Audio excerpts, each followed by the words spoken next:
എന്താ വിചാരിച്ച നീ എനിക്ക് തന്ന ഈ 10 രൂപ വെച്ചിട്ട് ഭഗവാനോട് നല്ല കാറും വീടൊക്കെ ചോദിച്ചു കഴിഞ്ഞാൽ കിട്ടുന്ന? നിനക്ക് ഞാൻ പൈസ തന്നും പോരാ എന്നെ ശപിക്കണ? ശപിച്ചതൊന്നല്ല, നിങ്ങളെ പറഞ്ഞ് മനസ്സിലാക്കി തരികയാണ്. നിങ്ങൾ വിചാരിച്ചിരിക്കുന്ന 2 കാര്യങ്ങൾ തെറ്റാണ്.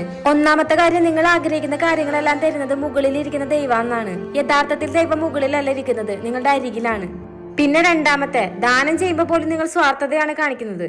അപ്പൊ ദാനം ചെയ്ത ശേഷം ഞാൻ ഒരാൾക്ക് നല്ലത് ചെയ്തു എന്ന് വിചാരിക്കുന്ന എന്റെ തെറ്റിദ്ധാരണയാണോ?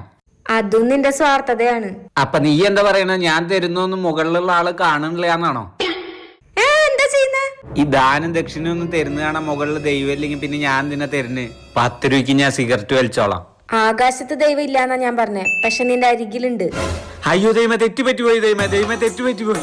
നോക്കിക്കടാ, നിന്റെ ഭാവി ഞാൻ ശരിയാക്കി തരണ്ടടാ. തെറ്റുപറ്റിപ്പോയി. ഇത് വെച്ചോ, എന്റെ എല്ലാം തരാൻ ദൈവമേ, ഇത് വെച്ചോ. നീ സ്വാർത്ഥതയ്ക്ക് വേണ്ടി ദാനം ചെയ്യൂലേ? കാണിച്ചതാ.